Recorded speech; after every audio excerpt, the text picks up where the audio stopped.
Today on Eternal Conversations, we have Dylan O'Brien, who is a graduate student in philosophy.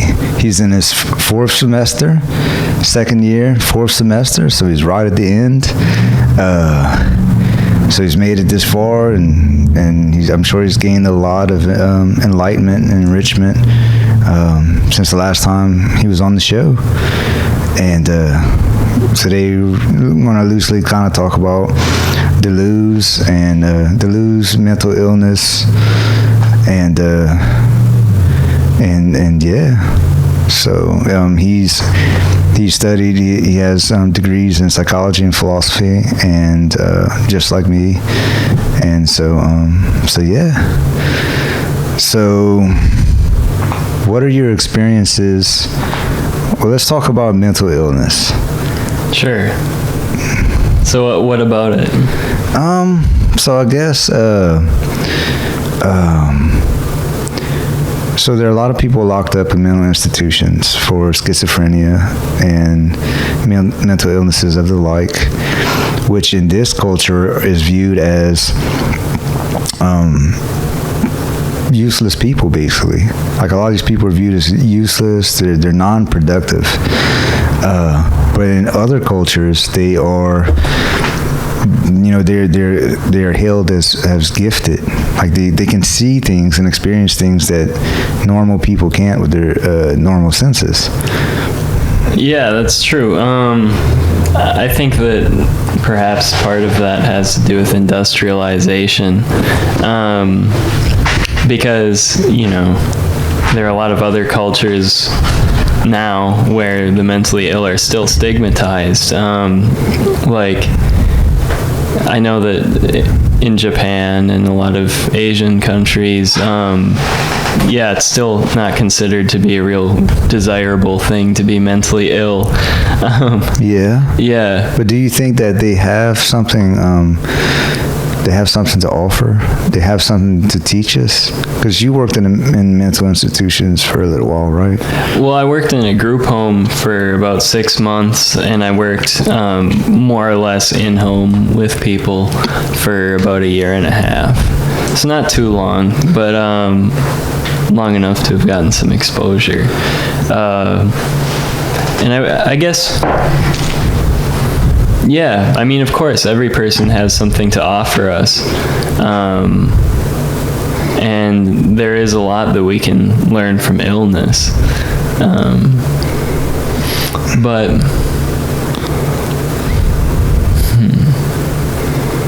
it is true that illness usually means that the person finds something desirable about their own life. Usually a person who is diagnosed as having a mental illness has some sort of complaint that they're making. Right. I mean, it's true that it's often a much larger issue. Like, the person has some sort of function that they're serving in a community, and I mean, it's not like the community forced the person to become mentally ill. Right. But, depending on what sort of a role a person plays in a community or a wider network of people, it can produce certain types of dysphorias. So I wonder if it's desire, which is unbounded. I wonder if it's unbounded desire in a lot of cases. So, like schizophrenia, I'm no expert on mental illness, but I had a mom that was mentally ill, and best friend's mom was mentally ill, paranoid, schizophrenic. Mine was more of depression and anxiety. There's another lady down the street who used to scream at us that the devil was going to get us, and had her whole house fenced up, and signs all over the place, no trespassing and stuff, like real paranoid, probably paranoid schizophrenia, something like that. But I wonder if it's so we have restraints and inhibitions, in our minds for our thoughts and our desires but maybe, I don't know, I'm just trying to figure, maybe some of those people don't. Maybe some of those people, it's like unleashed desire in a delusion type sense. Right. I mean, yeah, that's at least in Deleuze's work with Guattari, the idea is that a schiz, as he calls it, is like a desire that's not getting caught on some sort of a apparatus. It's more or less it's like a pure flow of energy or desire, whatever you want to call it. And that's true. And I mean, it's interesting to think of the origin of the term schizophrenia too, because the etymology of it is, I think it means split. Freen, like split freen, and I think freen means mind. I mean, I'm going out on a limb here, but I'm pretty sure it means like some sort of separation that's occurring. And I mean, in the case of psychosis, it's true, like, yes, a psychotic is going to have a more free relation to desire than a neurotic will, because a normal neurotic person, which most of us are to some degree, the functioning of their desire is based on its limitations. So the limitations become the goads that activate the desire and things like that. Whereas in the case of psychosis, you could say that the difference between subject and object becomes pretty problematic oftentimes, and it seems like there might be some sort of fundamental inability to place oneself in a context. Like society and jobs, and or just even a situation, seeing yourself against some sort of background, because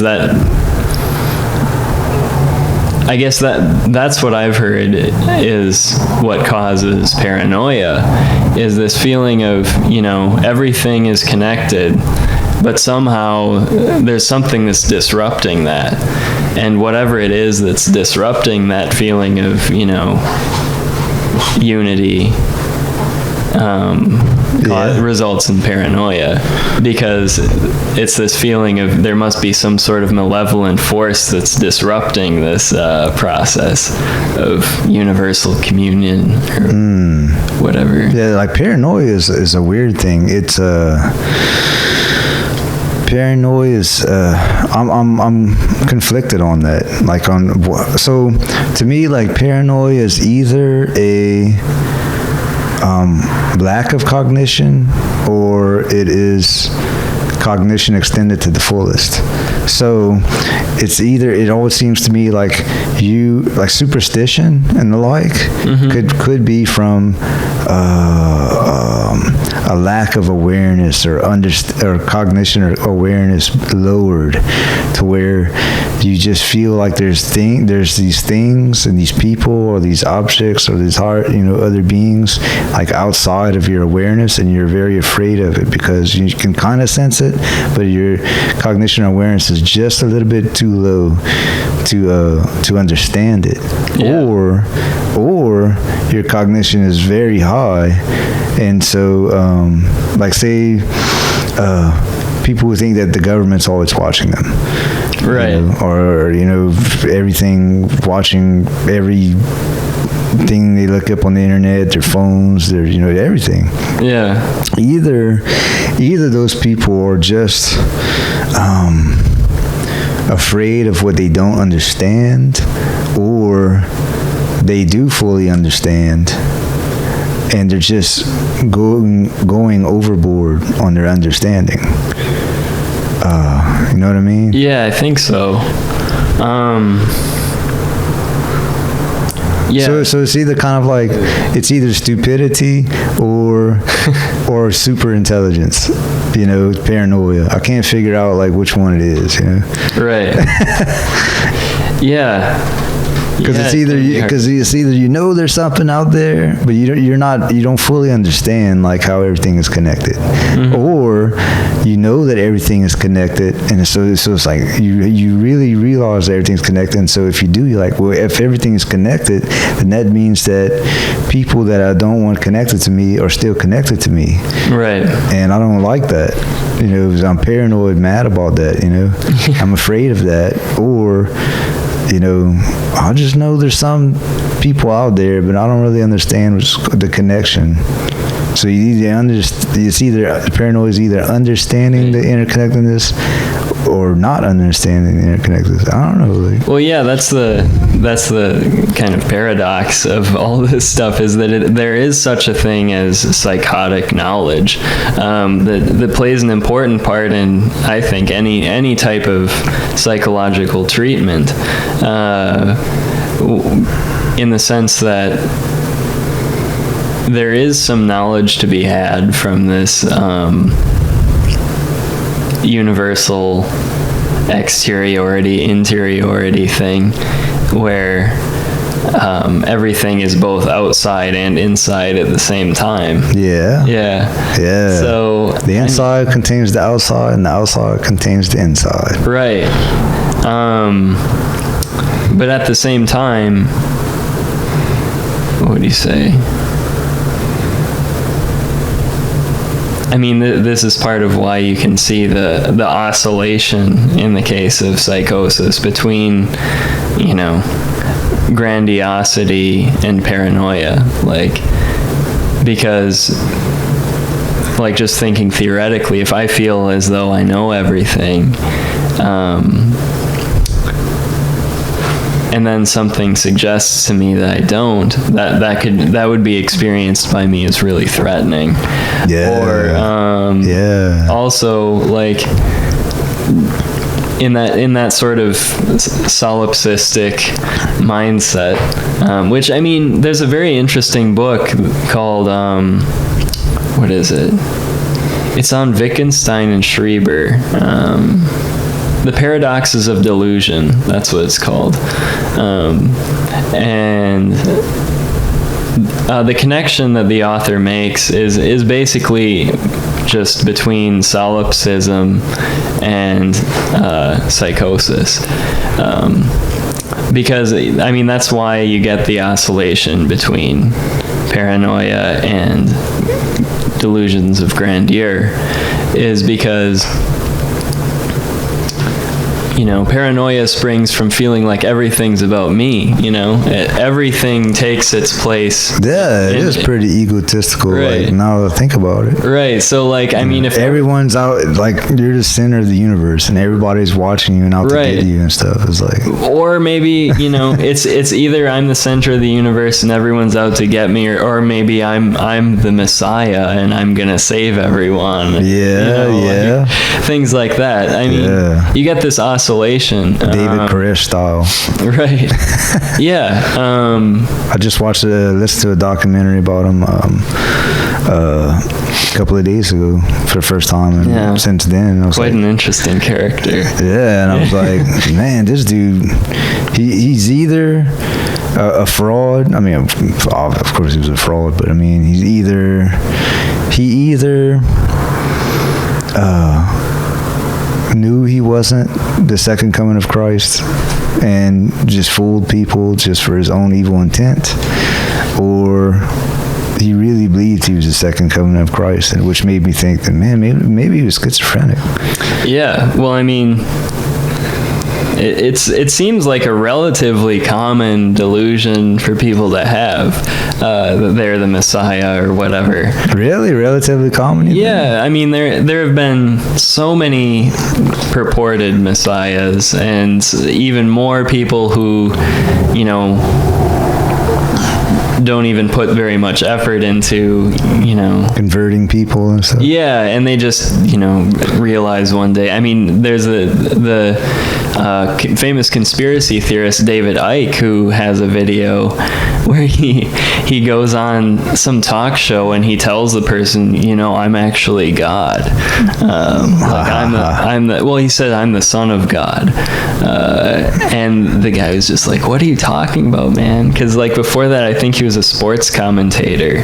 But then after that, that's when David Icke, now he's like the world's foremost conspiracy theorist, and he's written book upon book upon book, and like, Really? a lot of people buy into that stuff. Yeah. Wow. I mean, I think he's one of the original people to be talking about the whole reptilian theory and stuff like that. I mean, But the thing is about to think that you are Christ. It's also a cultural context. So for someone in this culture, the United States culture, to go around saying, hey, you know what? I realized today I'm God. I am Christ. I am God incarnate.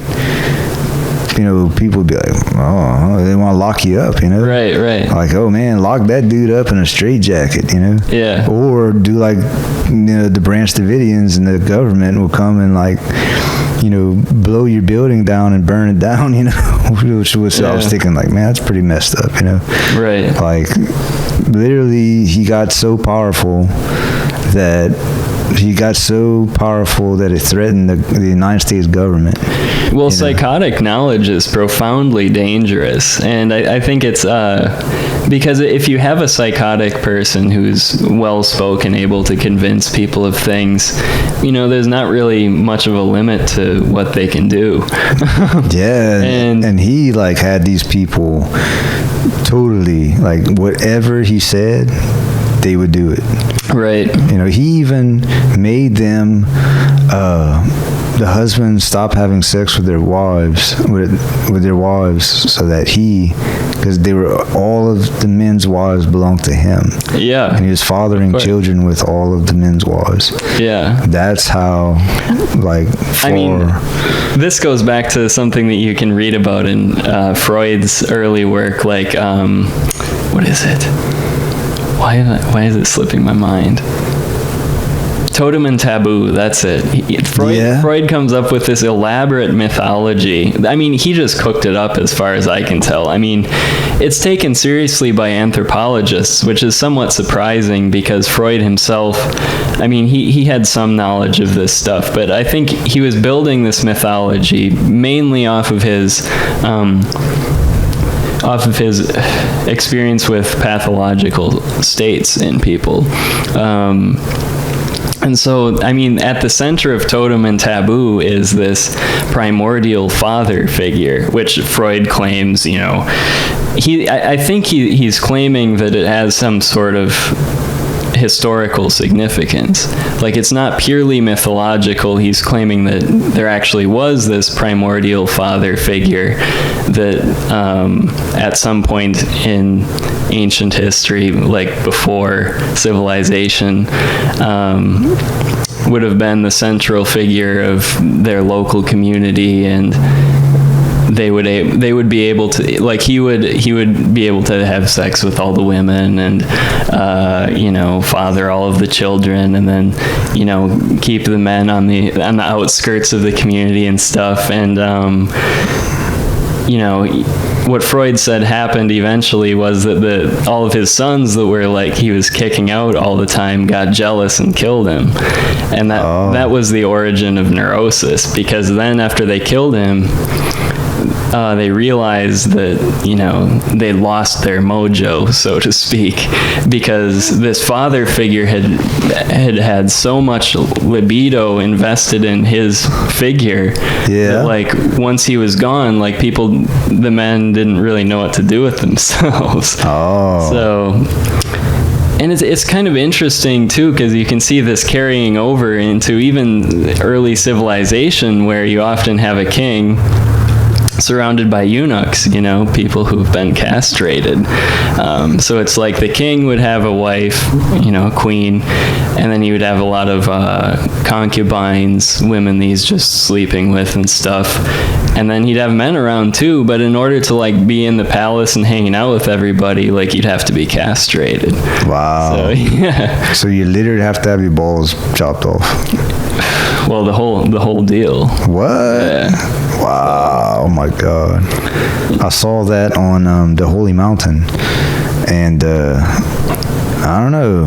And I've seen it. I've read about it briefly somewhere else about castration for loyalty and obedience, but I was like, that can't be true. That can't be real. It's true. So that's a real thing? Yeah, they did. Oh my there are a lot of God. cultures where they did things like that. I don't think it's a universal. I'm pretty sure it's not a universal, but well, I mean, it's clearly not a universal now, but I don't think it was ever a universal. But I think there were points in history where it was pretty common. Wow. And because I mean, this is how Plato describes the tyrant as well, and I think this is part of why a lot of people feel so threatened by psychosis, is because there does seem to be somewhat of a relation between psychosis and a tyrannical mindset, where you want to see everything as belonging to, well, the I, the self, wants to see everything as belonging to it and completely have dominion over all of its experience. So you think that cult leaders, I thought about this recently too. I watched a documentary on a cult leader, Holy Hell, I think it was called, on Netflix. But and just studying, and David Koresh, I listened to that documentary not that long ago too, and time and time again I'll watch a documentary and something like that. It's interesting because I'm like, it's so interesting how people can become so gullible, like they really invest 100% of their mind, body, and soul into this person. I don't know if I'd call it despeраcy, but maybe something, or just like, I don't know, man. Well, it's like they're investing their libido. I mean, that's what's so significant about Freud's theory, is that he describes how there is so much libido and, life energy, whatever, being invested in this one figure, that people lose control over their own agency, more or less. Wow. Yeah. Man. And also thought that all the cult leaders seem to have a serious ego problem. Like, I'm talking like 100 times more than a normal person. Yeah. I don't know if that's true. I was trying to figure that out. Like, they all seem to be, they want it all. Like, they are the center of the universe, literally. It's almost like that when you're a little kid, right. You think you're the center of the universe, up to a certain age, like 2-year-old, terrible twos, or something. Right. We don't really realize the separation and the consequences. Yeah. Separation, consequences, how much one's action affects others. Right. Or I don't, maybe not even that. Maybe they just don't know better. Like, they really think that they just see what they see through their eyes is they are the center of everything they see through their eyes. Right. But then eventually a child learns that, they're dependent on their parents, right? Yeah. So if mom or dad doesn't feed me on time, well then, Yeah. I mean, this is what the origin of psychosis, according to Lacan, who's... What is your definition of psychosis? Psychosis is this mind state where the ego becomes, unbounded by symbols and becomes totally merged with the environment, and the person can't tell the difference between themselves and others. Well, that actually sounds pretty cool, man. It does sound cool, and there is an element of this in every human being. So, I mean, it's important to be aware of and important to work with it, you know? I mean, because you can't work against it. It's always going to be there. I mean, of course, everything I experience, I'm experiencing as myself.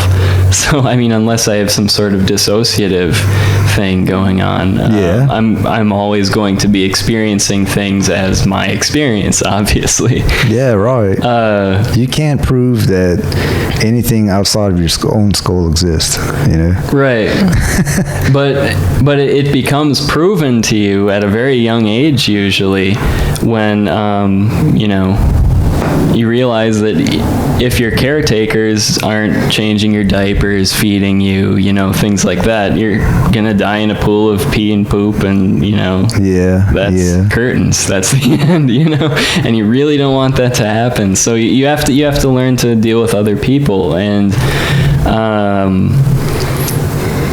at least what Lacan talks about is how, what would you say? So if during that stage when, say, you realize your vulnerability, and that you're dependent on others and things outside of yourself to go on being how you see yourself, when you realize that, you can either come up with some sort of explanation for why that is, you know, tell yourself some kind of a story, or you can imagine that you can come up with a whole alternative universe where you are still the center of everything. And, you know, when perhaps, I mean, you can use this as an example, like, say I'm a baby and I'm starving, and my mom hasn't come to feed me or whatever, and, you know, I can experience that as traumatic, or I can come up with some sort of explanation, like maybe my mom is like in on some sort of conspiracy to like ruin me, and, you know, I mean, that's like the origin of paranoia right there. Yeah. Yeah. I mean, that is pretty good. So like, in a desperate, dire situation, and and needing help, but the help doesn't come, and so your mind just starts thinking of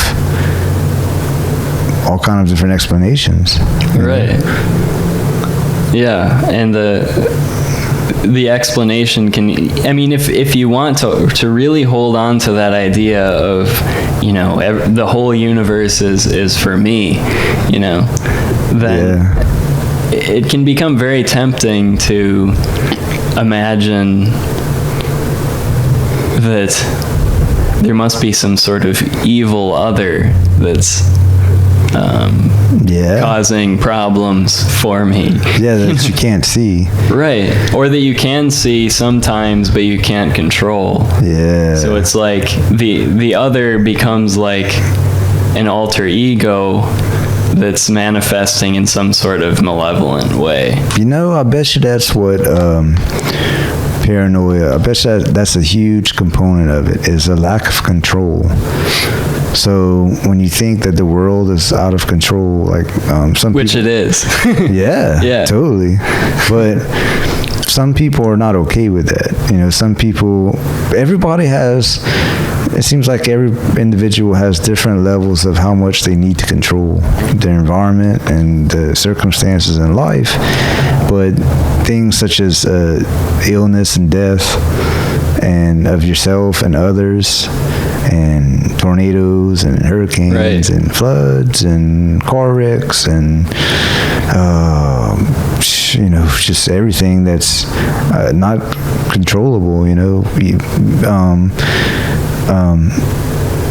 some people they some people can handle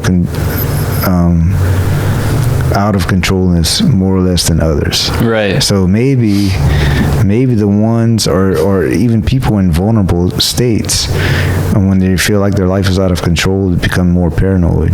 Mm-hmm. You know, because they can't control everything. So if they can't control other people,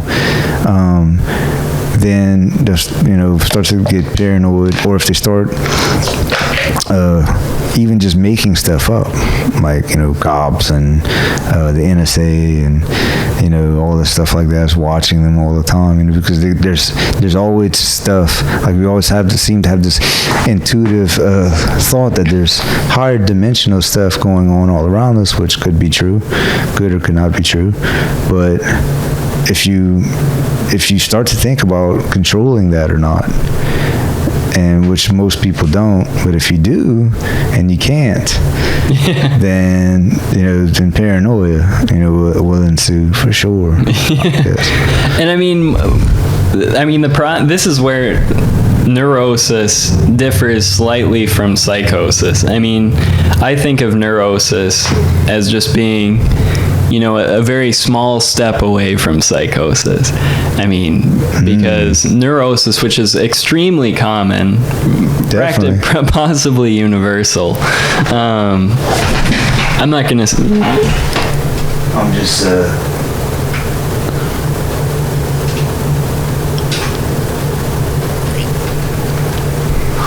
I'll just edit that part up. Yeah. I just want. Okay. I like to make sure that it's on. Right. Yeah. That'd be the worst ever. Sorry. Yeah. But yeah, I mean. Yeah, neurosis. Right. Yeah. I mean, when you're. For a baby or a very small child, as you observed, I mean, it is this kind of solipsistic mindset, which is why childhood often we look back as being kind of a magical time, when, all I need to do is make a little noise and someone will bring me some food or something, Yeah. It does kind of seem like the world does revolve around you, because your parents are like basically dedicating their life to preserving you and your interests. Yeah. And maybe some people never grow out of that. Yeah. Like they just never realize they missed that stage. Right. That when the certain point to realize that you're not the center of the universe. Or you can always regress back to that stage, which is why you can take a person who's perfectly mentally healthy, and if they run into a situation that's traumatic enough, it can often trigger a psychosis. That's one thing that I have a friend who recently died. One of his best friends had to shoot him because he was coming after him with a knife. And from everything I heard from his brother, he sounded schizophrenic, paranoid schizophrenic, like just talking about the devils trying to get him, and devils all around. He'd go to gas stations and where there were like Indian people there, and he thought they were Muslims, and he's like, "Are you a Muslim?" And he's like, "Because if you are, I'm going to kill you and burn your store down and stuff." And I don't know, it just sounded, from everything that I know, from what I heard, it sounded like some form of schizophrenia or something like that.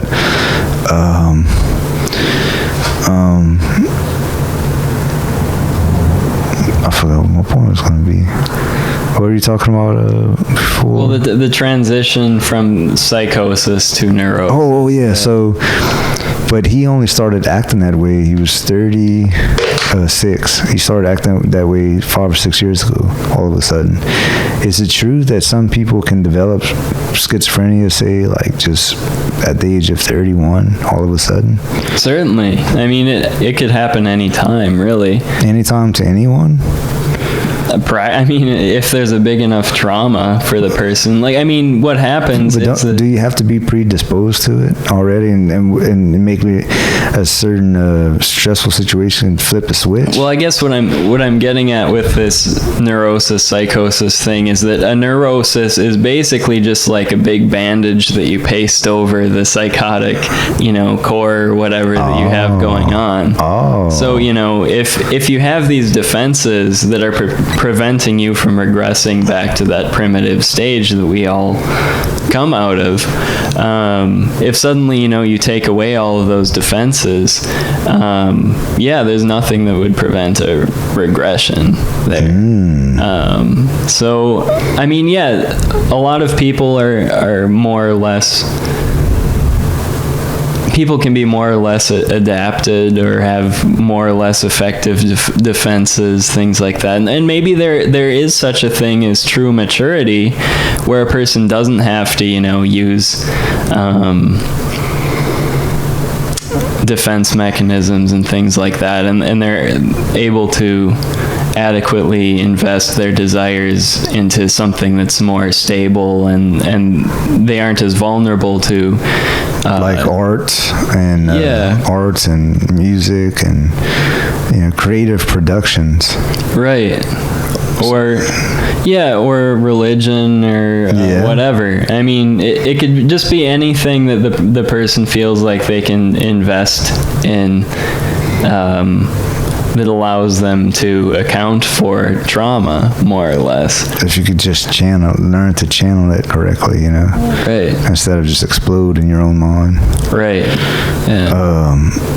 Another thing too I was going to say is that, so there's cult leaders that say, I am God, I am Christ, I am, in this culture we see him as nuts and threatening, but in other cultures, I've heard that if in India, say, in Hinduism, if you say, oh, you know what, I realized I'm God today, people would say, oh, congratulations, you finally you finally made it, Right. Yeah, you finally realized that we're all gods, we're all like the universe experiencing itself subjectively for a limited period of time, That's awesome, man. Congratulations, pat on the back, Right. But over here in this culture, like, oh, son of God, because it's a primarily a Christian-based culture in the United States, Yeah. And so according to most, the way that Jesus is portrayed, at least, is that most Christian doctrines is that, no, there's only one Son of God, there's only one Christ. So if someone says that, they're the Son of God, then the implication is that none of you are, because I am. Yeah, that's right. So then that kind of a person would be considered as kind of dangerous, because he's the only one. Right. So, and that's what, you could say that when part of the reason that psychosis is stigmatized so much is because whenever someone becomes aware of someone else who's psychotic, there could be a powerful sense of envy, Oh. Why does this person get to experience the world that way? Like, that's not fair. I have to go home and, take care of myself and my family and, work and all that. Wash dishes. I know I'm not God, so why does that guy get to think that he is or she is or whatever? Yeah. So, I think, of course, that's not all there is to it, but I think that part of the reason why psychosis is stigmatized is because of this sense of envy. Like, why does that person get to regress back to this state that I wish I could? Because that's what neurosis is a neurotic person is uncomfortable in the world because they're aware that they've put this huge bandage around themselves to patch up this wound that they have conceded will never be fixed. So if you feel like you're constantly having to walk around with all these defense mechanisms and little stories you tell yourself to make yourself feel better and stuff like that, and then you encounter someone who isn't doing that, it's pretty threatening, and you can feel pretty envious or angry towards a person who's doing that, because if he gets to take off his bandages, why can't I take off mine? Yeah. It's definitely a societal thing for sure too. You can't.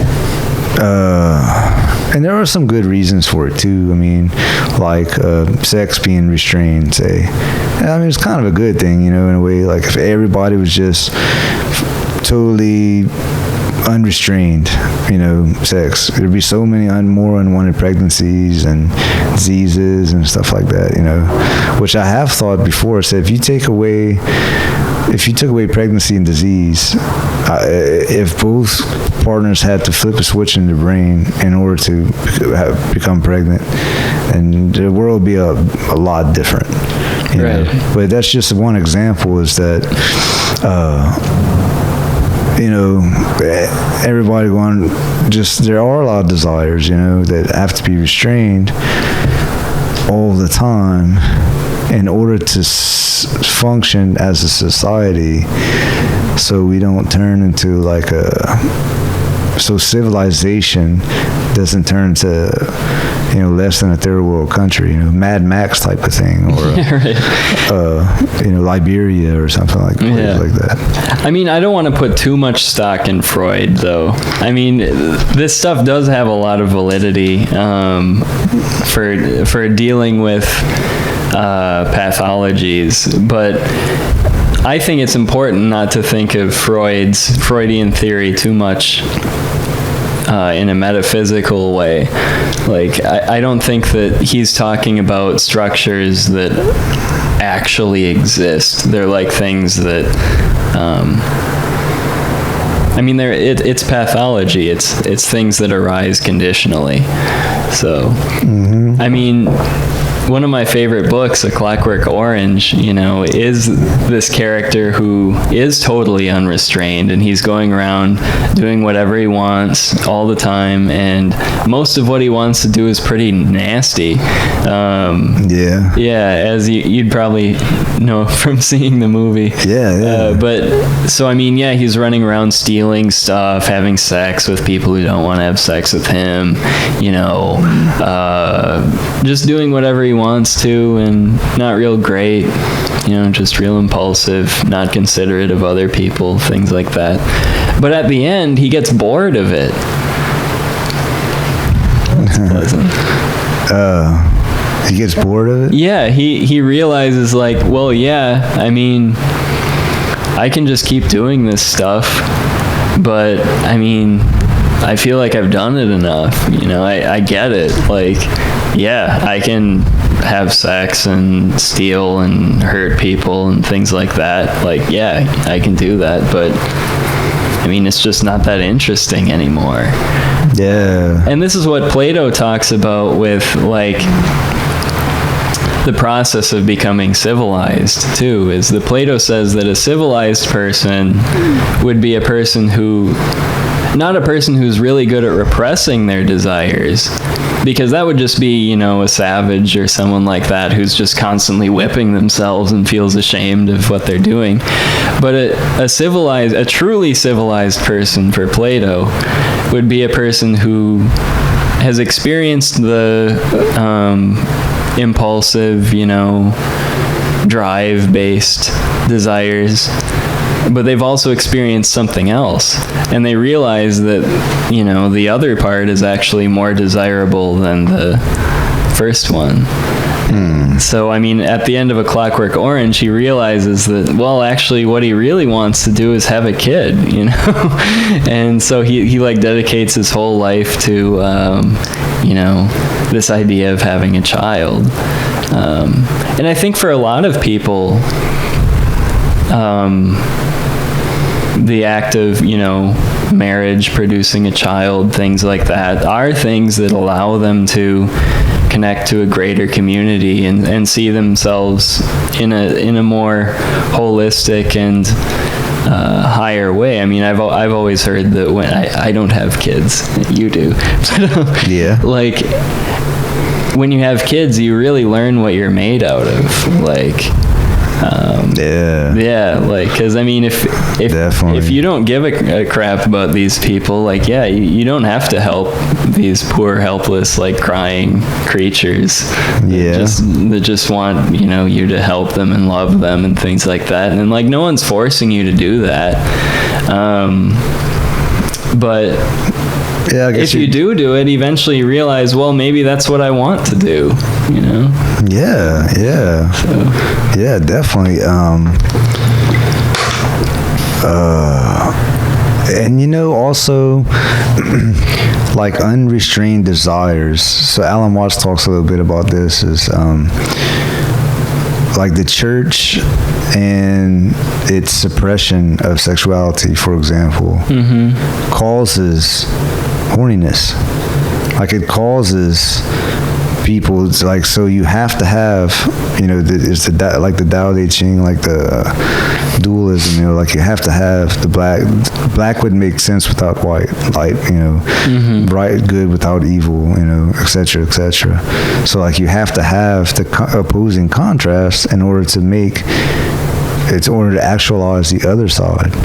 So without suppression of desires, and without it would be less desirable. Right. Certain things would be less desired. That's a classic sort of argument that a neurotic would make. not to stigmatize that, because I mean, like I said, I'm not even convinced that it's possible to move entirely beyond neurosis. But the sound of the rain is really wonderful. Yeah, on the roof. Right. But so I guess what I was going to say is that the whole thing that Freud gets at in Totem and Taboo, I thought, is that the neurotic is basically operating on the level of what Freud called the savage. I mean, I've been using that word too. It's really politically incorrect, so like, forgive me.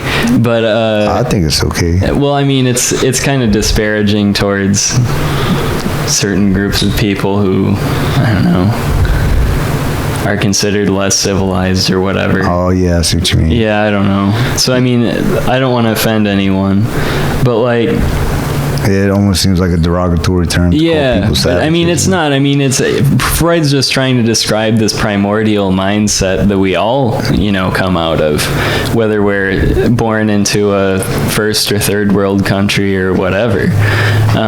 So anyway, the savage for Freud, the savage mindset is this mindset of like having to oppose these things. So yeah.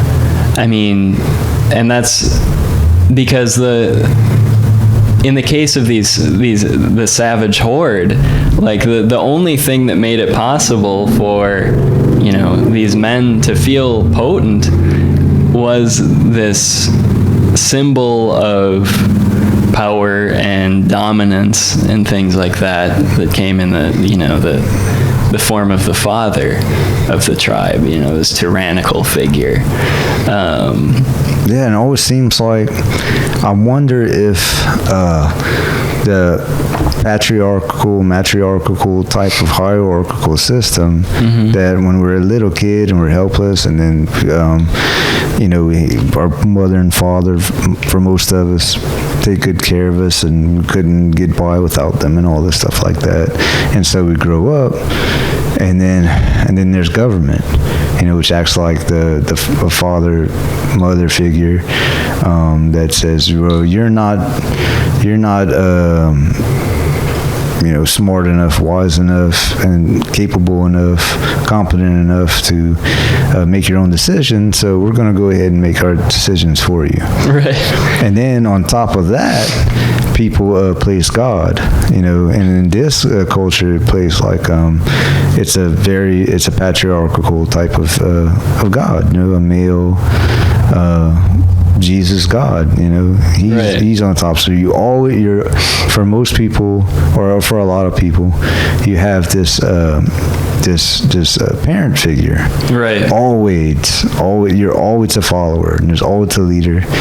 And so maybe for kings, like, it always kind of boggled my mind, like, who, you know, these people with the will, or dictators, like people with the will, like Saddam Hussein, and you know, the North Korean. Well, he was born into it, but still, his dad and father and grandfather and all that stuff. Like, who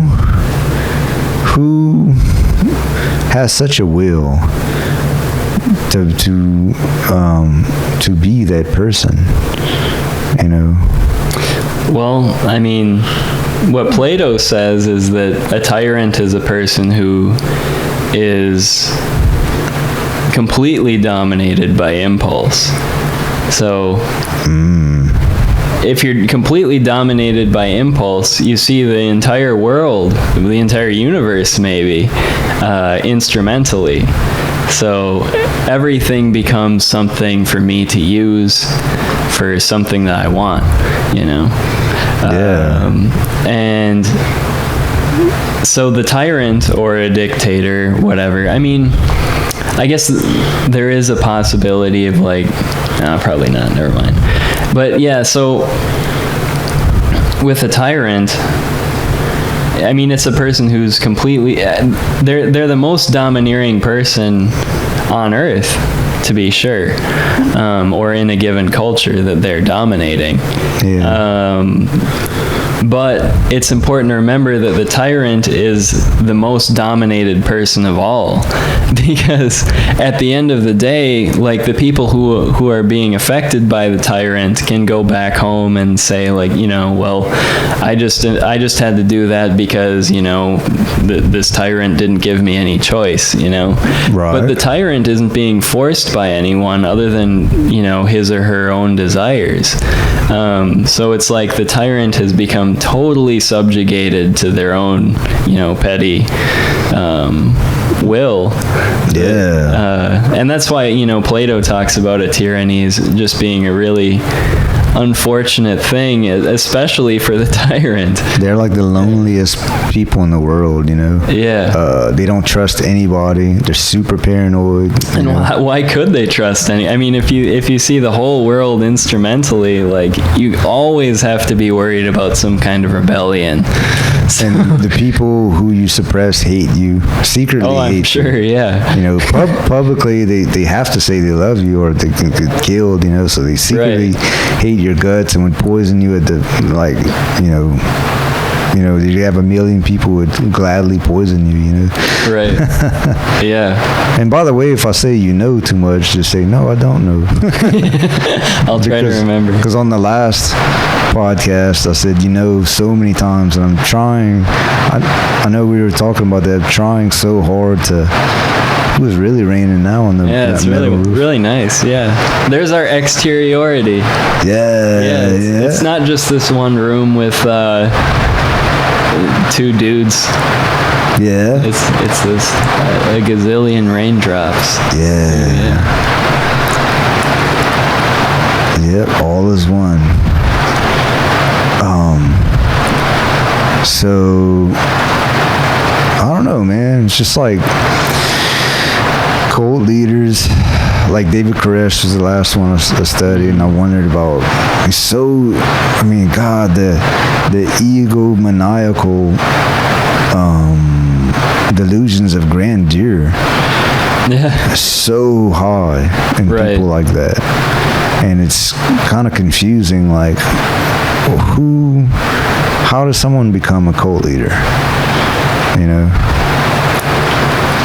Like, is it because from childhood they never got past that step that the world doesn't belong to them, or they regress back, or they have these unrestrained desires, they're psychotic, delusional, but functional? I suppose. To be fair, some of these people are pretty benevolent, you know. I mean, I've read of some purported messiahs who claim to be, you know, the son of or daughter of God, and, you know, they're just very friendly people because, you know, they just want to be good to everyone and things like that. They aren't. It isn't always this tyrannical phenomenon. Oh, there you go. Yeah, that's a good point. Yeah, I mean, some of these people might mean well, you know, and I mean, so I guess the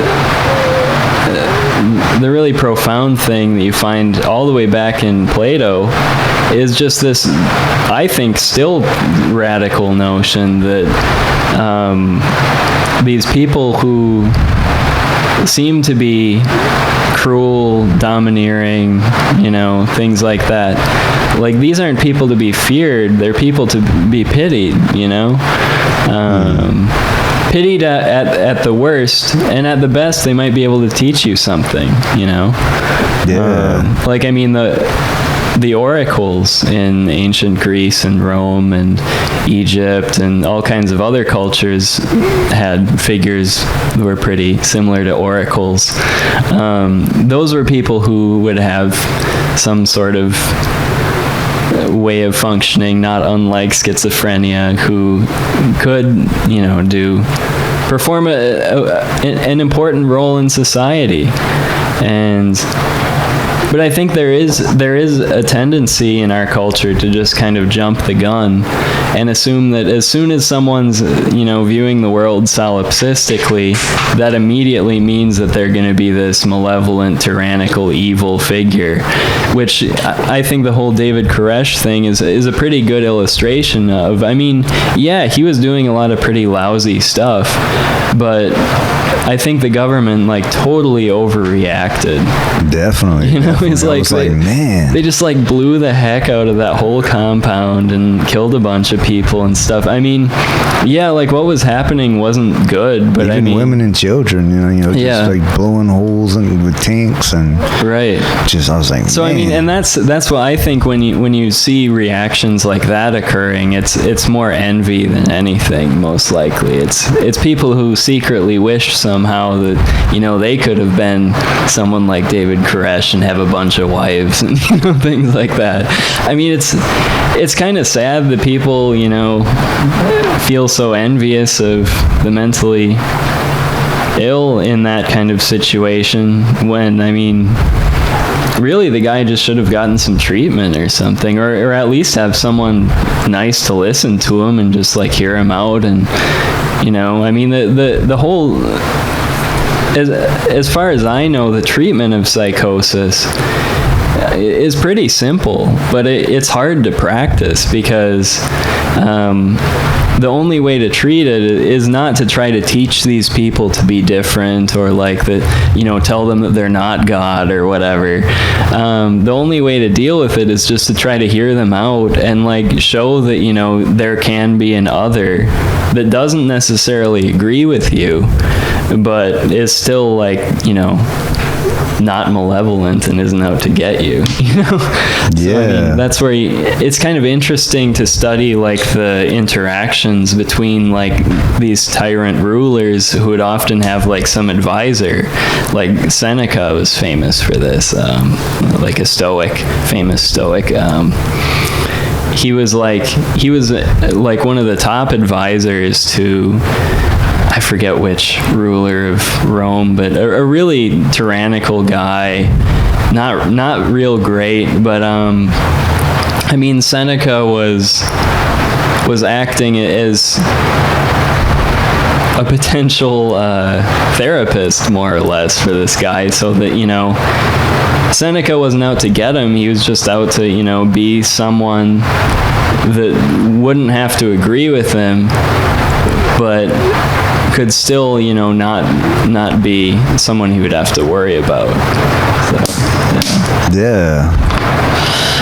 In the end, Seneca got it too, though. So, I mean, these relationships are highly volatile.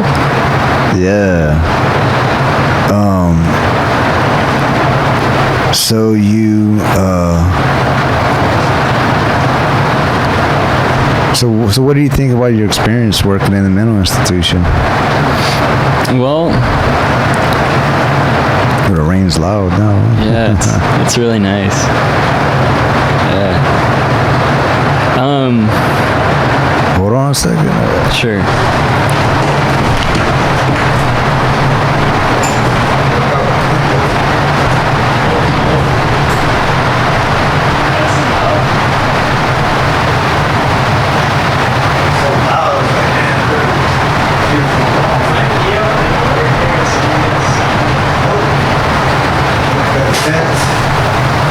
Just see it's kind of funny to see the top half. Is that house? Yeah, but they won't be able to see you. Not your bottom half. Well, I can see that.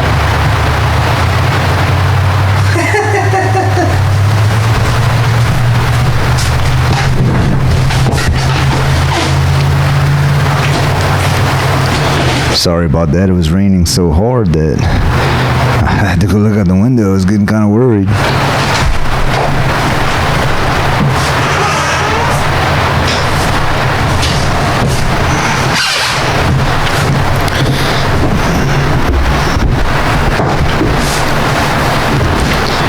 All right, so mental institutions. Yeah. Yeah, I mean, it's a really difficult thing, and I mean, I guess what I realized after working there for a while is that you can really only take mental health care so far. There are a lot of things that you just can't do anything about. I mean, because there are just a lot of norms, and there are people who are very difficult to fit into society because there just isn't really a place for them, you know? Yeah. So, I mean, it seemed to me like the best thing that can be done in the institutional structure is just to, you know, help people to come to terms with that a little bit, maybe, that they're going to find it really hard to fit into society because, you know, maybe there used to be a place for people like this, but, you know, because of how technologically advanced we are and things like that, there's a very specific kind of skill set and mind, mental structure that, you know, you more or less have to function in our society. So, I mean, it's really tragic, but I think you can still, at best, sometimes, you know, you can show these people that even though society doesn't have a place for them, you know, the world still has a place for them, and, you know, maybe their local community has a place for them. Yeah, you know? They could do something, you know. Kind of like the same situation with my mom too. Like, you know, you can give them mental health drugs, which has side effects. You know, kind of like I knew this one guy who was schizophrenic who didn't want to take his medicine because he felt like it was putting him in a mental straitjacket. Yeah, I mean, it's true. Those meds are really heavy duty. Yeah. So it's like, man, it's like meds or no meds. Yeah. And then no meds. You're like probably all desires and all pleasure, or some of them I hear desires, pleasure, all that stuff is deadened. You know, like dead to the world, you know. Yeah. But it'll cause you from having a psychotic episode. You know, I mean, it'll prevent you from having a psychotic episode. Right. Some of them actually make it worse, and there's all kind of different side effects. But in the case of my mom, I was like, you know, she's just gonna have to be on some kind of antidepressants, you know, and that's it. You know, without that, you know, then she'll fall downhill real quick. Right. I don't know, man. I mean, I wonder what they used to do back in the day. Drill holes in their skull. Yeah. You know, and try to put leeches in their brain, you know. Yeah, I mean, I definitely don't want to make it sound like, you know, it was all peaches and cream. Yeah. At some previous era. But it seemed like in a tribal situation, like the middle of the Amazon jungle or something like that. It seems like, I wonder what they do then, you know. Yeah, I mean, there are a lot of things. I don't know. It probably varies a lot. I mean, so did you get to know some very interesting people? Oh, for sure, yeah. I mean, that's really what I love about were some of them very intelligent too? Yeah. I mean, personally, I don't really believe in intelligence. I think it's a pretty much meaningless concept. So, I mean, why is that? Well, I think everyone is intelligent, and like, it's just all about like how you're putting it to use, you know. Or some people just have, you know, read more books than others. That's it too. Yeah. Or maybe I once thought that most people are not stupid, just underdeveloped. Yeah. I mean, I would be on that kind of side, but I mean, I don't know. I mean, I'm pretty underdeveloped in a lot of ways myself. So you know, I mean, I could be wrong about that too. You know, like to open my mind a little bit further on that. You know, fuck the books, you know. Maybe that doesn't matter. You know, you meet some people that they've never read a book in their life probably. Yeah. But they have a green thumb like you ain't never seen. Like they can grow a garden, a beautiful garden, by the touch of a finger. You know, and you try to grow a garden and it'll die and stuff, and you can't, like, you don't know what the hell is going on, you know. Right. Or that's a really good example is people with green thumbs, you know. Right. They're totally connected to nature. They understand the connectedness. They're like them and nature are one and the same, and they just like produce, you know, just create this creations of food, you know. Yeah, and that's extremely important. It's kind of sad what's happened to farming communities these days. I mean, with, you know, Walmart comes in, and I mean, first off, like, you know, there are a lot of small rural towns that you know, used to revolve around agriculture and things like that. But the more mechanized it became, the fewer people needed to be employed in agriculture. So you could just have a farm that, like, you know, it's one man, like, basically doing all the work, you know, with a bunch of machines. Or maybe his kids or something, but you're probably not involving too many other members of the community. Yeah. So, I mean, first rural communities get hit by that kind of stuff. And then on top of all that, then Walmart moves in, and then it's a little cheaper, so everyone stops going to all their stores, like on Main Street or whatever, and then those all disappear. And then so what's happened is, like, I think a lot of rural people feel a lot of anger towards city people who they see as, like, driving all this innovation that's fragmenting their communities. And then so, of course, like, I don't know, I think that's part of the reason why we have the president we do. Because he doesn't come across as just, even though he's from New York, he doesn't come across as being like this snooty cosmopolitan person that's gonna, like, talk down his nose at people or whatever. He's like the guy at the bar, you know. He's like someone that you could hang out with. He would probably be fun to hang out with, like, at a bar or a party or something like that. Not for me, but he would be someone to laugh at instead of with. Right. I don't know. But I mean, I think rural people are getting probably just be a drunken asshole or something. You know? Right. So I mean, I guess what I'm trying to get at is just that. What am I getting at? I hate when that happens. Yeah, right. Oh. Well, I think it's just, I guess the gist of what I'm getting at is that industrialization and, you know, technological innovation has made a lot of things really wonderful for us. You know, we don't have to work anywhere near as much as people used to have to. They have, like, washing machines and stuff. Right. You know? Yeah, they'd go to work, and then they'd come home, and then they'd be doing chores all the time, and then they'd go back to work, and that was pretty much all there was to it. Yeah, the whole life. Yeah. But at the same time, less people, and then you have a population problem. Yeah. You know, like, in the year 1940, I heard that the population of India was around 400 million. Yeah. Now they're at 1 billion. Yeah. So that's actually less of growth. Another 50 years. It's insane. Yeah. Because, I mean, let's be honest, like, when people don't have to work as much and there's more industrialization, like, you'll have more sex for fun, you know? I mean, I think that's a lot of the time what people default to. I think a lot of the time sex, I mean, this is the reason why our culture is so sexualized.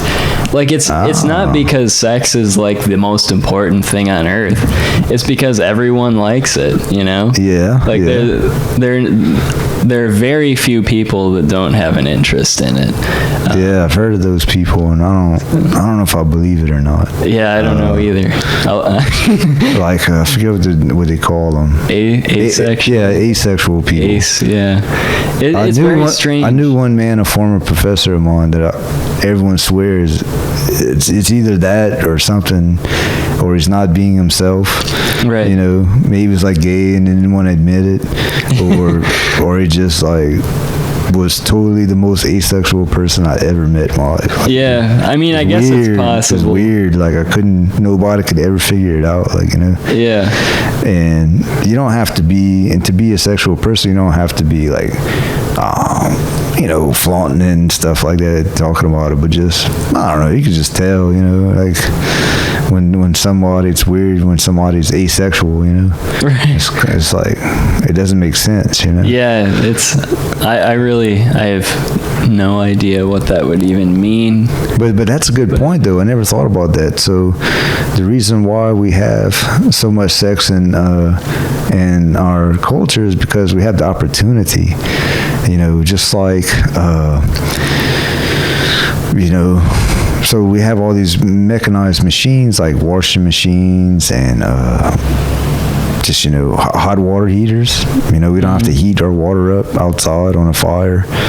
You know, just turn no hot water on, bam, turn on a washing machine, dryer, you know, throw the clothes in, go about your business, you know, refrigerator. You don't have to have an ice box, like a real ice box with ice, and haul around ice and do all that stuff. Like, what are people going to do with all that free time? Right. Well, I mean, there's Netflix, I guess. Yeah. It seems like that's what most people in our generation default to, is like either Netflix or like, you know, some sort of online dating app or, you know, whatever. But that's an American thing, though, because this guy who was a Navy SEAL who did some tours in Iraq, he was like, man, he said, Americans, we have no idea. We're riding around our big SUV with air conditioning, connected to the internet at all times in our pocket. You know, a lot of people don't have that luxury of constantly being connected to the internet and having climate control, living in climate controlled environment, and just stuff like that. You know, so. Yeah, but that's a good point. So when you have freedom, just like philosophy is supposed to be a luxury. You know, me, I grew up poor, and I still went into philosophy anyway. I bucked the system. Whereas, I guess ideally, ideally you would think that rich kids go into philosophy because they have nothing else better to do. Well, I think on average that is more or less the case. Because I mean, I've always heard, like, I'm sure you've heard this statistic because they always tell it to you when you're studying philosophy. Like, did you know that the average philosophy major like graduates and earns more than like any other major in the humanities? And I'm like, what? Like, yeah, me too. I was like, I'm thinking, like, I don't know about that. Like, yeah, I mean, this is just purely speculation, but I think that it's less because, like, you know, it's easy to get hired with a degree in philosophy, and more because, like, there are just a lot of rich kids that are studying philosophy, and, you know, they graduate and maybe their dad helps them find a job or something. Yeah, it must be, because they have this list of philosophy is one of the highest paid majors in all of the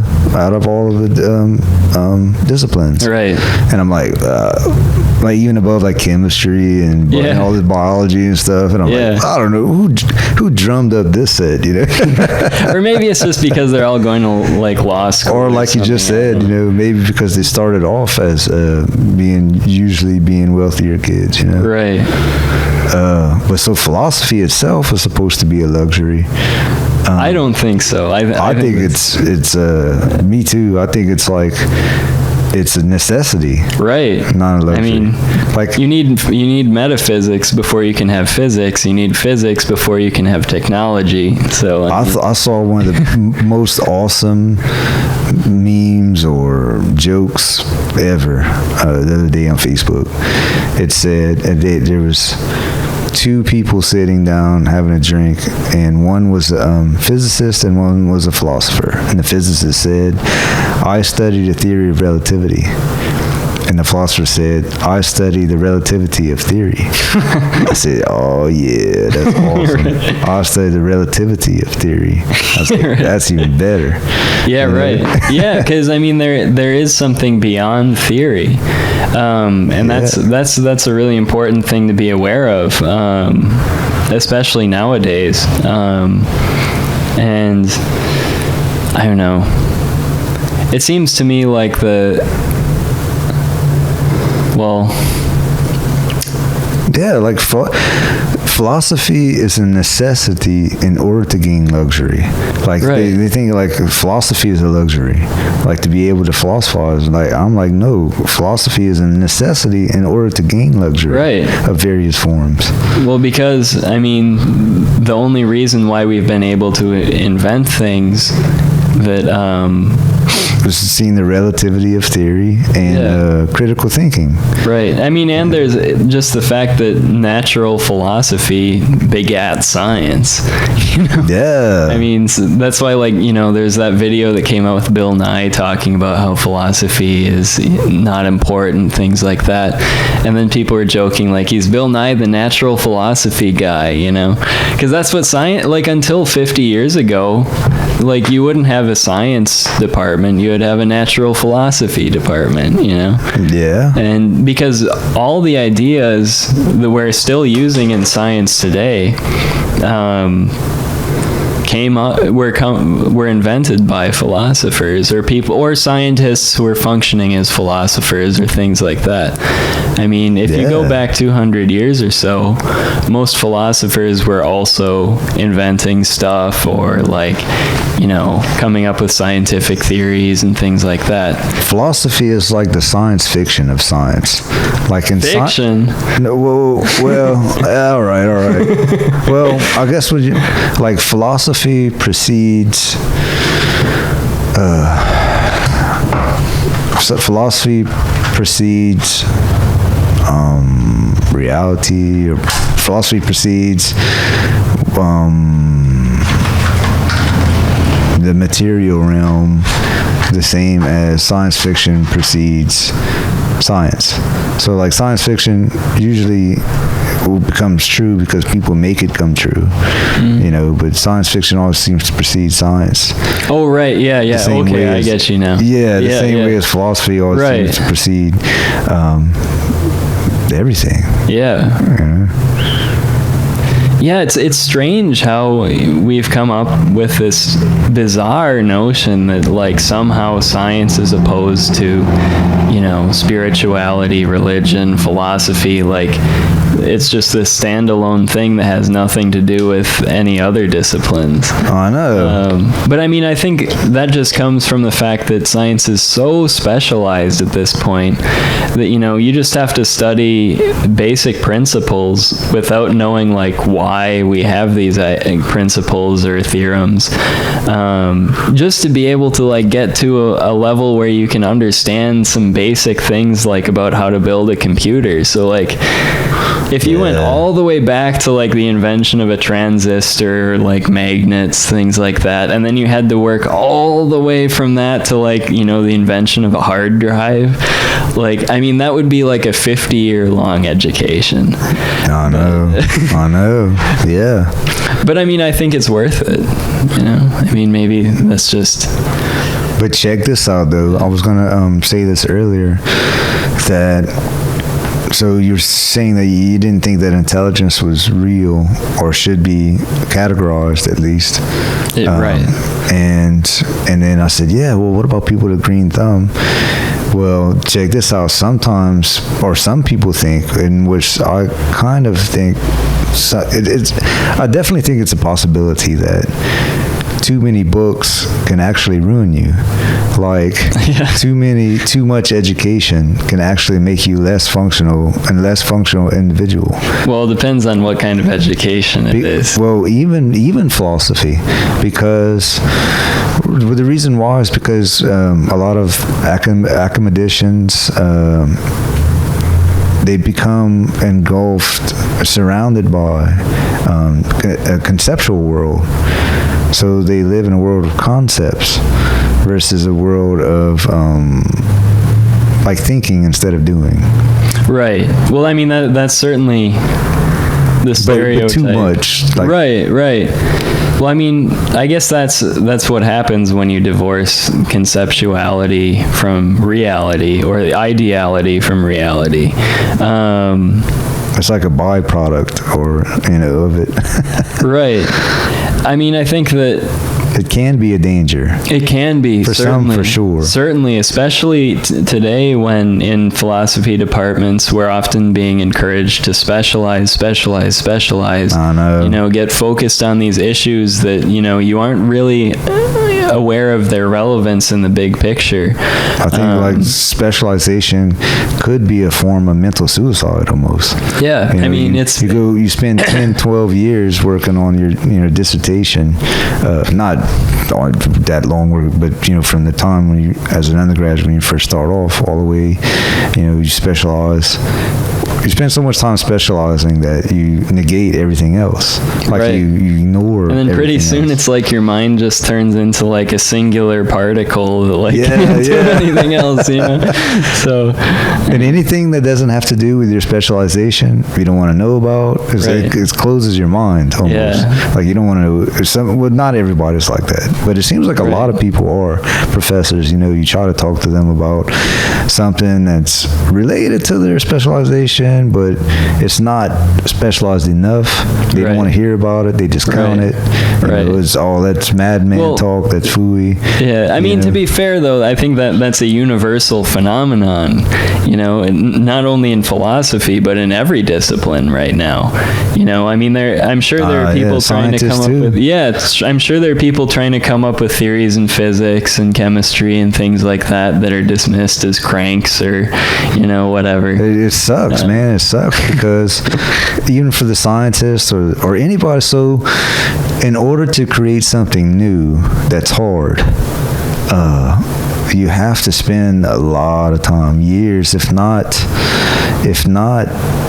most of your life for some people, trying to solve this one problem, you know, trying to find this solution to one problem. Right. And so they spend, and what even sucks even more is some people spend 30 years doing that, and then to find out that the solution that they came up with is not true or is the opposite of what they thought, you know, like and then they have to realize that they've wasted so much of their life specializing, you know? Right. I mean, I think it's. I don't want to sound too. I guess I think I'm sounding too negative, you know. Well, I think I'm really, you know, I basically agree with everything you're saying. Yeah, but it's still. It sounds like I'm still being negative, like, you know. Yeah, I mean, there is a place for specialization. Yeah.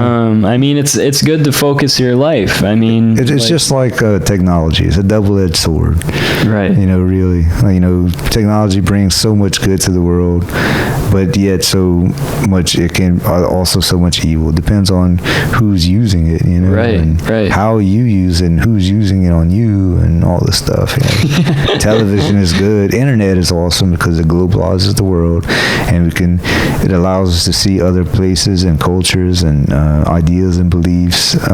Whereas back in the day, people in a small little community who, before they even had cars, for sure, you know, they barely travel. Like, some people would spend their whole entire life in one little village. Right. Their whole, from birth to an old man. You know? Yeah, and probably most of their ancestors did too. And like nobody, like those sets of beliefs and about life, death, and existence and reality.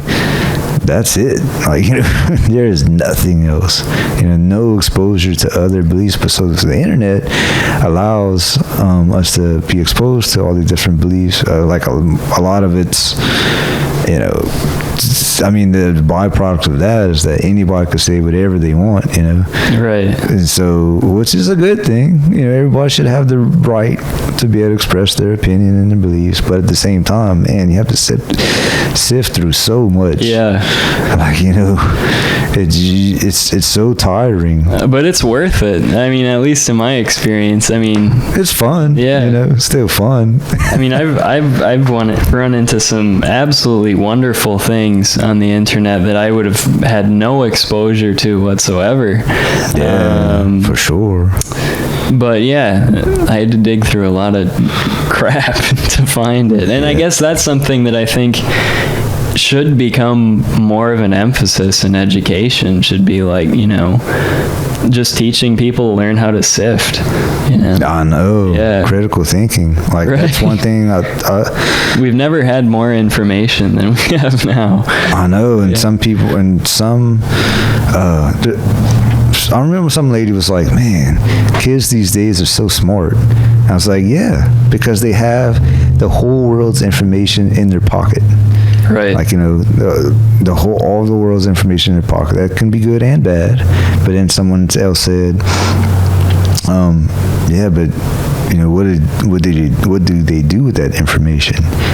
Some people, I think most people these days are kind of hip to or aware to the idea that they have to, you have to, like, you can't just read one website. Right. You have to, at least a few. For every single thing. You always hear all these old people worrying about fake news and stuff, and I'm like, dude, like, the main people who are being affected by fake news are old people, like, and they're just assuming that all these young ignorant people are just gonna be as confused by it as they are. Yeah. I mean, I guess that's how it's always worked, is that, the youth, people have been afraid of them and things like that. But I mean, I think it seems I noticed that, like, as certain people get older that I've seen get old, I think they feel like they're more vulnerable. Right. So they're afraid. Like my aunt or great aunt, she's like in her 70s and stuff, and she will not leave the house. She won't even go to Walmart. Wow. And I was like, why? Well, I don't blame her for that. Well, yeah. Corporate pigs. Right. But the reason I said, well, why not? She said, well, because all I see on the news is people like stealing purses and stuff. Right. And I'm like, yeah, man, I mean, that's still rare. I mean, yeah. Right. The thing is, the news seems worse today, probably because everybody has a camera and camcorder in their pocket. So people just filming everything, every single little bad thing that happens in the world, and they're throwing it all in a big old pot. Whereas back in the day, you had to drive with a big van and this huge camera, like a camera crew. You had to go to the scene, And now, like, everyone's just so they're able to cherry pick, right. The world. And the problem, I think, is that a lot of the time, it's clickbait.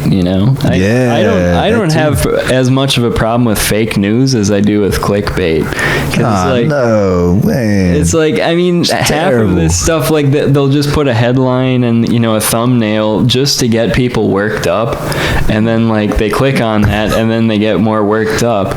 And I mean, yeah, like, people like to be stimulated. I mean, that's always been true. But it's like the only ways we're able to stimulate people is, like, by pissing them off or, like, getting them real offended about something. Oh, no. Yeah. Which is, I mean, it seems like everyone's claiming that someone else is doing something offensive, I guess. So, like, as much as conservatives like to complain about, these PC people who are offended by everything, I mean, it's spread to the right now too, and now people on the right are complaining about all these horrible, politically correct people are making my life difficult. They need to be more sensitive to my needs. Yeah. So it's like it's like just a competition to see who can get the most offended, and I mean, man, I think that's so ridiculous. Yeah. I think a lot of people think it is, though, and it's important to remember that. And I think especially young people are hip to that. Yeah. I mean, yeah, I definitely think so, too. I mean, about the offensiveness, I mean, I don't know. That's another contradiction in my thoughts. It's like, well, this is one thing that somebody's definition I heard of political correctness. She said, what is political correctness to you? I don't remember, someone on TV or something. And she said, well, it's just being polite. Yeah. And I thought about that. I said, yeah, you know what? That is a good point. Right. Political correctness is politeness. Because even though you know differently, you know that such and such is a bastard, you still might call him sir. Right. You know, just because, just to be polite, just to say, in your mind, like a lot of people probably hate their boss's guts, or whoever's in charge of them, or their whatever hierarchical system that they're involved in, hate their boss's guts, but they still call him sir, just to be polite. Right. Not you bastard. Yeah, right. Or maybe that's not a good case because they can lose their job, so they're kind of forced to be in that position. But just being polite in general. Yeah, I mean, it's you always get a lot further by being sensitive to the priorities of the people around you. Yeah. I mean, at its best, that's what political correctness is, and I definitely don't buy this whole line of thinking that it's just inherently a bad thing. Like, no, it's become such a big thing because it has an important idea. Yeah, there are people who take it way too far. Yeah. And it just gets turned into like a way of controlling discourse, which is not good. But there have always been people who are trying to control discourse in one way or another, Yeah. And I think it's just best to... And the college kids get the worst rap on that, Yeah, right. Like, the college kids were like, oh, never had a job in their life, and talking about all this political correctness stuff, and women have the same rights as men, and we're all the same, and we're all equal, and stuff like that. Right. And it's like... Well, I agree with Nietzsche said that we're not all equal because... Well, we're not all the same. We're not all the same, but I don't remember if he expounded on that more in the end about... This is the thing. We're not all equal. Some people, they're Arnold Schwarzeneggers and they're Einsteins, Schwarzeneggers, has... And there are a lot of pretty normal people, too. A lot of people, people in the middle, but... but we all should have the opportunity to be able to do whatever we want. That's the big thing I think that most people can agree with, like like a black kid becoming the president of the United States. Oh, right, yeah. Or stuff like that, but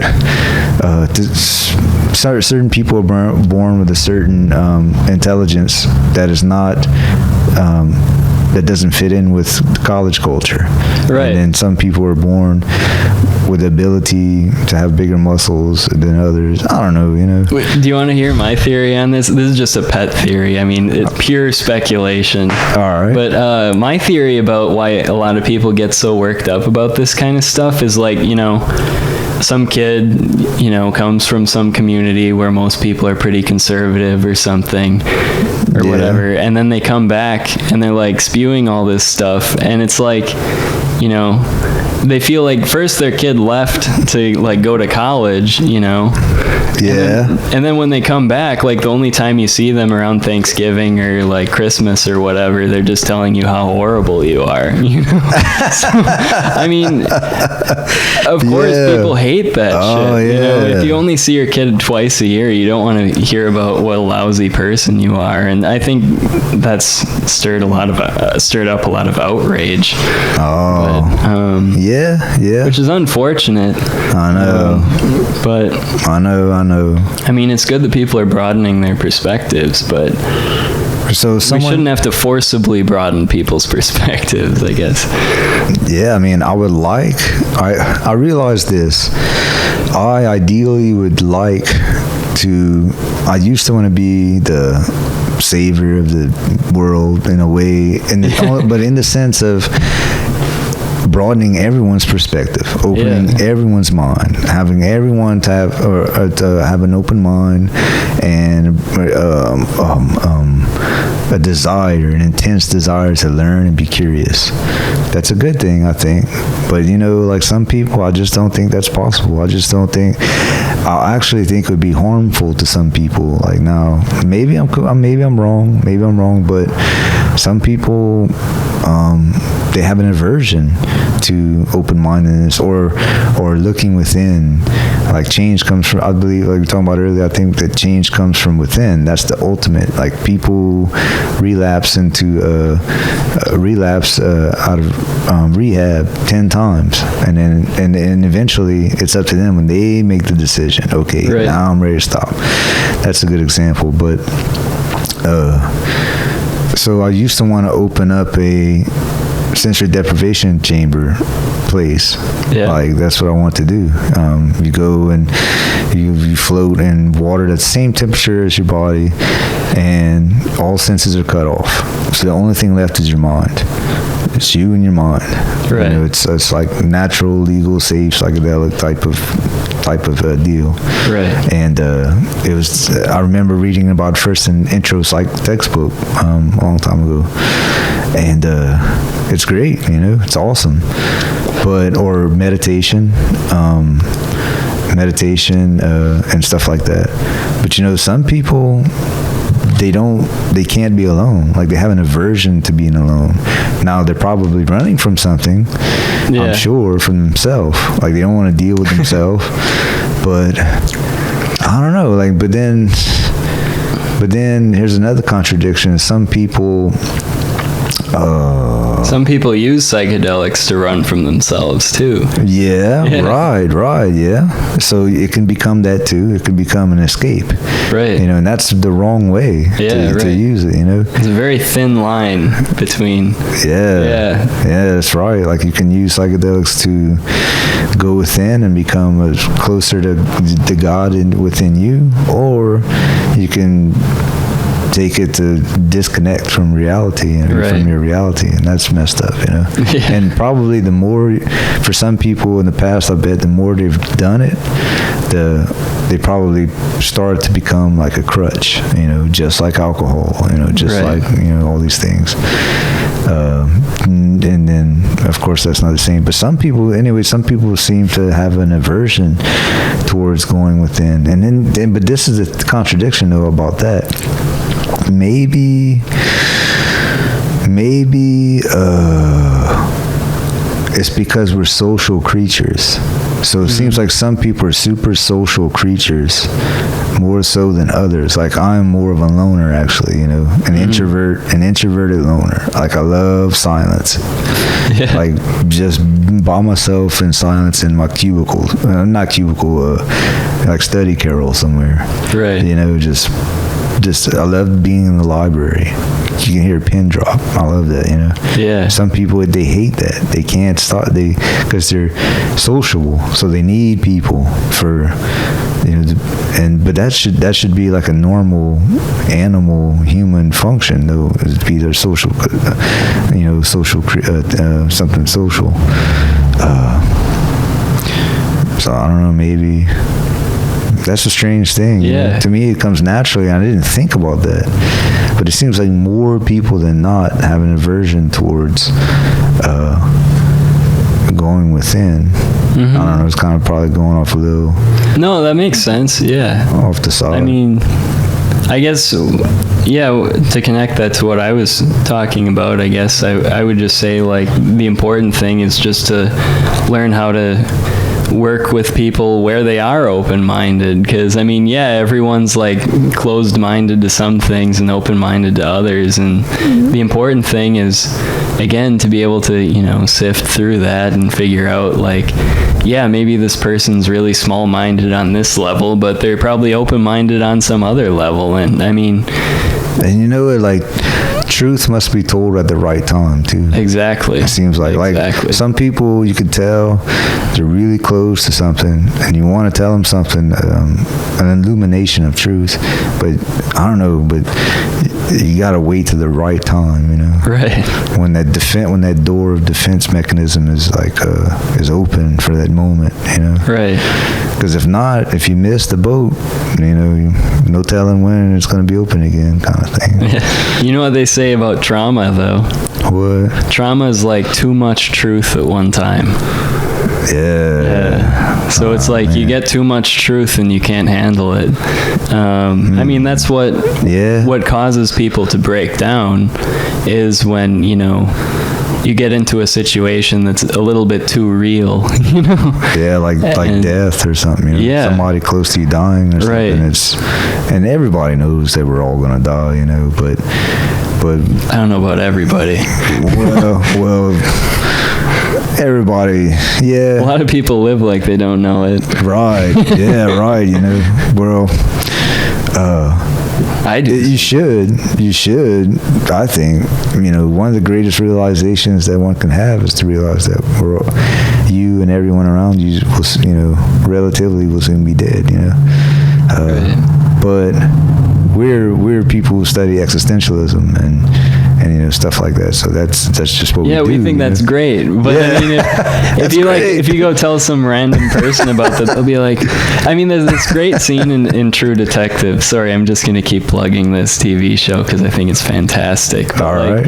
There's a scene in True Detective where like they're driving around and like Matthew McConaughey's character is like this philosophical, like introspective guy. And he's like, they just got back from this crime scene and Matthew McConaughey is going like, to Woody Harrelson, who's driving, you know, this like kind of run-of-the-mill cop character, and Matthew McConaughey's like, you know, it's times like these that I realize like just how meaningless everything is, and like, you know, I realize the fragility of existence, and like death is the only universal, and like I look up into the sky and I just see this blackness and absence of energy and light and stuff like that. And Woody Harrelson's just like, man, don't ever fucking talk to me that way again. Like, if you come to my house and you talk like that around my family, I'm gonna beat your ass. I mean, I think there's something to that. But yeah. I really have to use the restroom. Yeah, that's cool, man.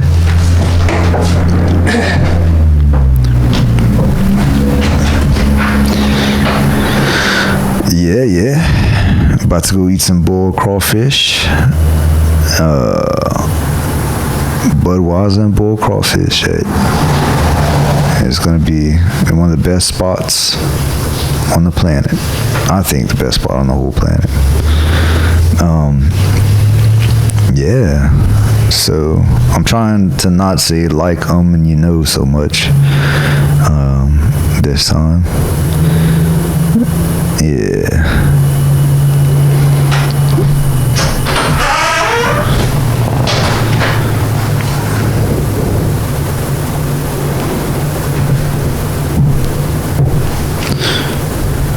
It's like 6:30. You want to call it quits? Yeah. So I was gonna say let's get down to the meat, the last bits. Okay. Yeah. Sure. Let's go get down to the last bits before we go eat boiled crawfish. Before we eat our last bits of meat.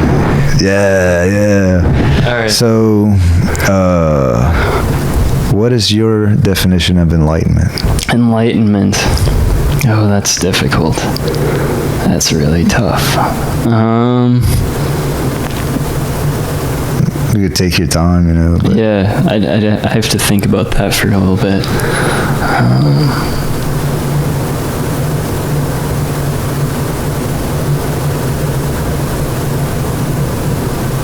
Or I guess it would be like,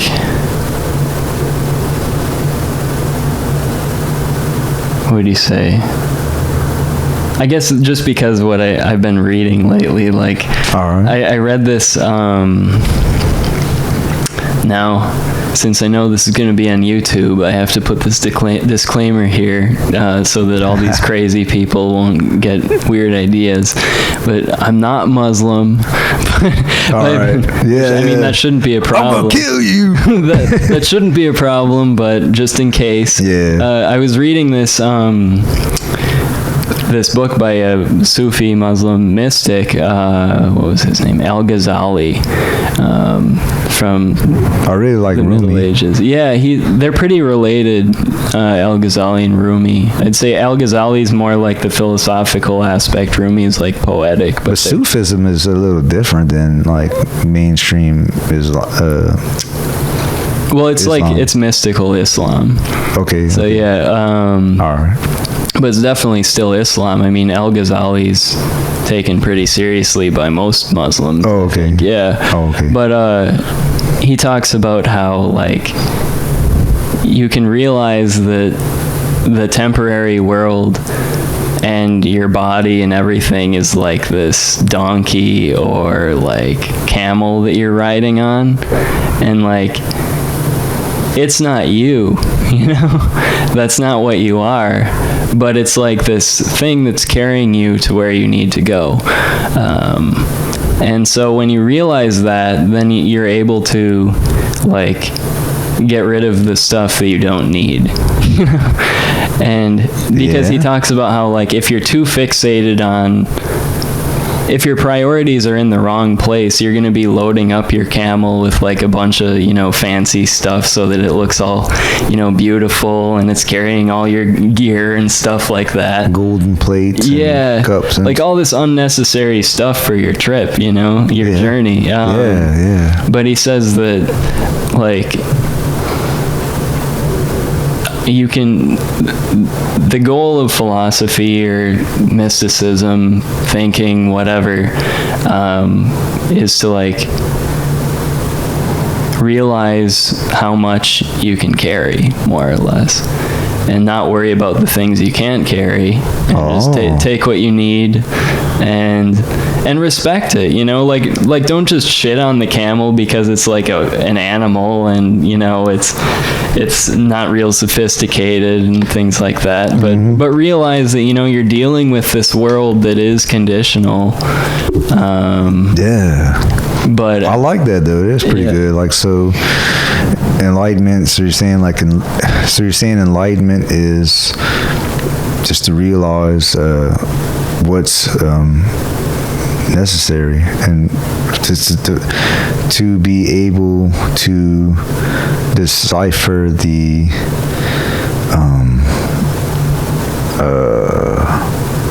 I'm trying to think about the way that I wrote it once, or the essential from the inessential. Right.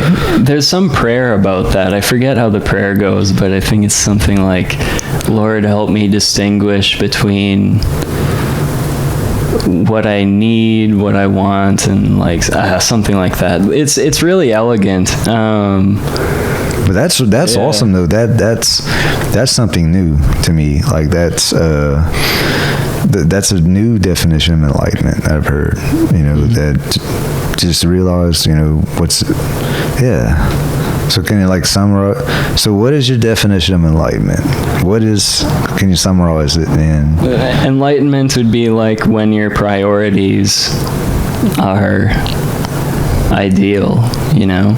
When you know your priorities, you know like where they lead, and which would be different for different people. Right. But that's okay. You know what your priorities are. You know what material you have to work with to achieve those priorities, and you're okay with that, I guess. Yeah. Instead of having all this, you know, all this unnecessary junk that you don't need and that you're carrying around all the time, and just dragging you down, weighing you down, dragging you down, and blocking progress and growth of all forms. Right. I think the prayer goes, I think that the prayer is from like Christianity or something, but I think it's something like, Lord, like help me know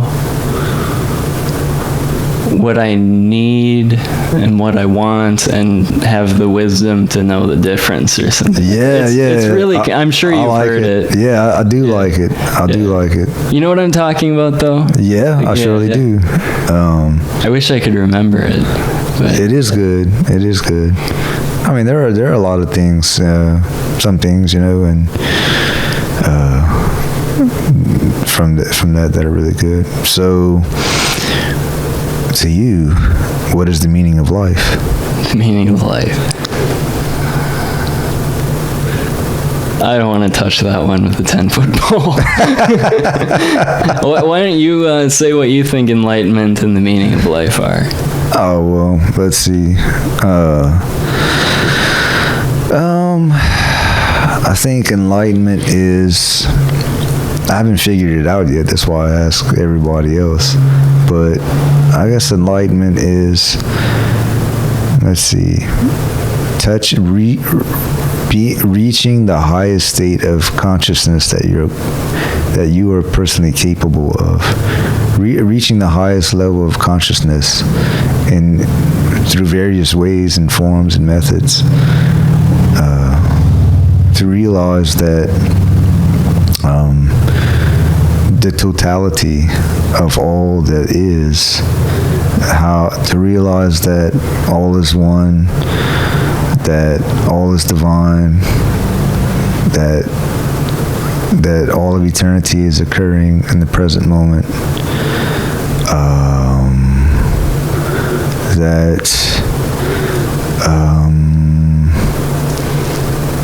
but also that it's not something that we have to learn. It's not really like, so I've heard this, that the Zen master, after 20 years of teaching, realizes that there's nothing to teach.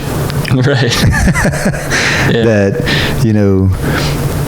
you can spend your whole life on a spiritual path, climbing a mountain and getting to a certain point, but what you really never come to.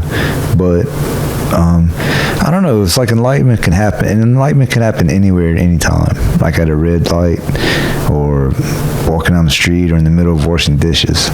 It's like the realization that everything is perfect. But see, everything is the way it should be exactly. Right. Sort of like the stars. Like, we don't judge the stars. Like, we try to judge like things that we make, like, oh, it could be a little bit better here and there, or ourselves. Try to judge ourselves, like, oh, I wish I was this or that, more muscles, or whatever, like, I wish there's certain things about, try to pick each other apart, like, I wish there's something better than this and that. But when you look at the stars, you just accept them for the way that they are. So we can accept ourselves the same way that we can accept the arrangement of the stars, and realize that everything is exactly how it is supposed to be. That moment of I guess it's that moment of realization that all is one, and in the present moment, like that is so, like this, what is it called? I think it was Maslow, peak experiences. Right. Like in the moment of a peak experience, where you realize that, wow, your place, when you realize your place, who you are, where you are, that you're alive. I guess there's a lot of components to enlightenment, but at the same time, there should be no components, Right. Because like there's nothing to teach, it's just it is, I don't know, I really don't know, and the meaning of life, I don't know, I seem to get this notion that we're all here. It's different for everybody. I think it's different for every person. And that we're all here to learn and grow and realize something before we die. And that is different for every person. Right. I just seem to think that, and I'm not saying, no, you don't know. Like, hope I'm not saying too much. I don't care. Sorry. I do it too. It drives me crazy though when you listen to it, back. Yeah. In the middle of a conversation is cool, but Right. I know. And can you summarize your philosophy and maybe a sentence to a paragraph at the most? Can you summarize your personal philosophy? I like to ask these questions because I learn a lot from them, and it kind of forces people to, remind people like us, philosophers,